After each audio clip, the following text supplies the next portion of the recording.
जब दाऊद सिकलग में कीश के पुत्र शाऊल के डर के मारे छिपा रहता था, तब ये उसके पास वहां आए, और ये उन वीरों में से थे जो युद्ध में उसके सहायक थे। ये धनुर्धारी थे, जो दाहिने बाएं दोनों हाथों से गोफन के पत्थर और धनुष के तीर चला सकते थे, और ये शाऊल के भाइयों में से बिन्यामीनी थे।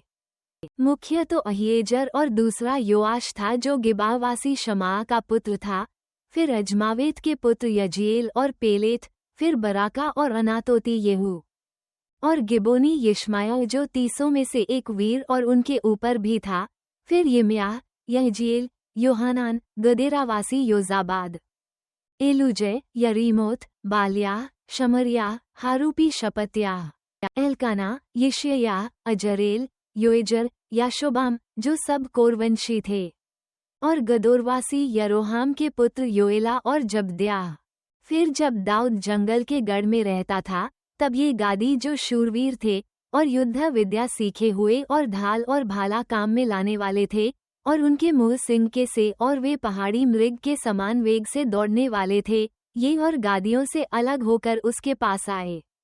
अर्थात मुख्य तो एजेर, दूसरा ओबद्याह, तीसरा एलियाब, चौथा मिशमन्ना, पांचवां यिम्याह, छठा अत्ते, सातवां एलिएल, आठवां योहानान, नौवां एलजाबाद, 10वां यिम्याह और 11वां मकबन्नै था।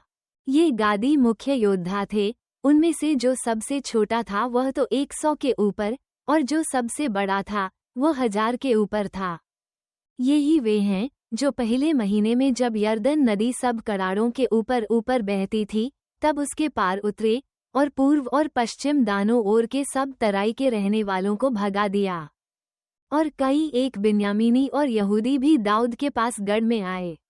उनसे मिलने को दाऊद निकला और उनसे कहा, यदि तुम मेरे पास मित्रभाव से मेरी सहायता करने को आए हो, तब तो मेरा मन तुमसे लगा रहेगा, परंतु जो तुम मुझे धोखा देकर मेरे शत्रुओं के हाथ पकड़वाने आए हो, तो हमारे पितरों का परमेश्वर इस पर दृष्टि करके डांटे, क्योंकि मेरे हाथ से कोई उपद्रव नहीं हुआ।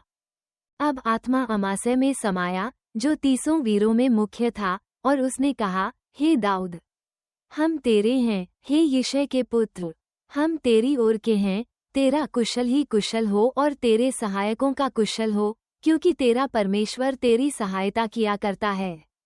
इसलिए दाऊद ने उनको रख लिया और अपने दल के मुखिए ठहरा दिए। फिर कुछ मनश्शेई भी उस समय दाऊद के पास भाग गए, जब वह पलिश्तियों के साथ होकर शाऊल से लड़ने को गया, परंतु उसकी कुछ सहायता न की, क्योंकि पलिश्तियों के सरदारों ने सम्मति लेने पर यह कहकर उसे विदा किया कि वह हमारे सिर कटवाकर अपने स्वामी शाऊल से फिर मिल जाएगा। जब वो सिकलग को जा रहा था, तब ये मनश्शेई उसके पास भाग गए, अर्थात अदना, योजाबाद, यदीएल, मिकाएल, योजाबाद, एलीहू और सिलई, जो मनश्शे के हजारों के मुखिए थे। इन्होंने लुटेरों के दल के विरुद्ध दाऊद की सहायता की, क्योंकि ये सब शूरवीर थे और सेना के प्रधान भी बन गए। वरन प्रतिदिन लोग दाऊद की सहायता करने को उसके पास आते रहे, यहाँ तक कि परमेश्वर की सेना के समान एक बड़ी सेना बन गई। फिर लोग लड़ने के लिए हथियार बांधे हुए हेब्रोन में दाऊद के पास इसलिए आए कि यहोवा के वचन के अनुसार शाऊल का राज्य उसके हाथ में कर दें। उनके मुखियों की गिनती यह है, यहूदा के ढाल और भाला लिए हुए 6800 हथियार बंद लड़ने को आए।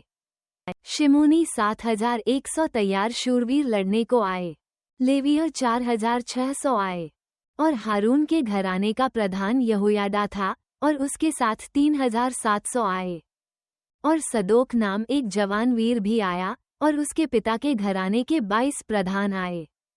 और शाऊल के भाई बिन्यामीनियों में से 3000 आए, क्योंकि उस समय तक आधे बिन्यामीनियों से अधिक शाऊल के घराने का पक्ष करते रहे। फिर एप्रैमियों में से बड़े वीर और अपने अपने पितरों के घरानों में नामी पुरुष 20800 आए। और मनश्शे के आधे गोत्र में से दाऊद को राजा बनाने के लिए 18000 आए, जिनके नाम बताए गए थे। और इस्साकारियों में से जो समय को पहचानते थे कि इस्राएल को क्या करना उचित है, उनके प्रधान 200 थे, और उनके सब भाई उनकी आज्ञा में रहते थे। फिर जबूलून में से युद्ध के सब प्रकार के हथियार लिए हुए लड़ने को पांति बांधने वाले योद्धा 50,000 आए, वे पांति बांधने वाले थे और चंचल न थे। फिर नप्तली में से प्रधान तो 1000 और उनके संग ढाल और भाला लिए 37,000 आए। और दानियों में से लड़ने के लिए पांति बांधने वाले 28,600 आए। और आशा में से लड़ने को पांति बांधने वाले 40,000 योद्धा आए। और यरदन पार रहने वाले रूबेनी, गादी और मनश्शे के आधे गोत्रियों में से युद्ध के सब प्रकार के हथियार लिए हुए 1,20,000 आए। ये सब युद्ध के लिए पांति बांधने वाले दाऊद को सारे इस्राएल का राजा बनाने के लिए हेब्रोन में सच्चे मन से आए, और सब इस्राएली भी दाऊद को राजा बनाने के लिए सहमत थे। और वे वहां 3 दिन दाऊद के संग खाते पीते रहे, क्योंकि उनके भाइयों ने उनके लिए तैयारी की थी। और जो उनके निकट वरन इस्साकार, जबूलून और नप्तली तक रहते थे, वे भी गदहों, ऊँटों, खच्चरों और बैलों पर मैदा, अंजीरों और किशमिश की टिकियाँ, दाखमधु और तेल आदि भोजनवस्तु लादकर लाए, और बैल और भेड़ बकरियां बहुतायत से लाए, क्योंकि इस्राएल में आनंद मनाया जा रहा था।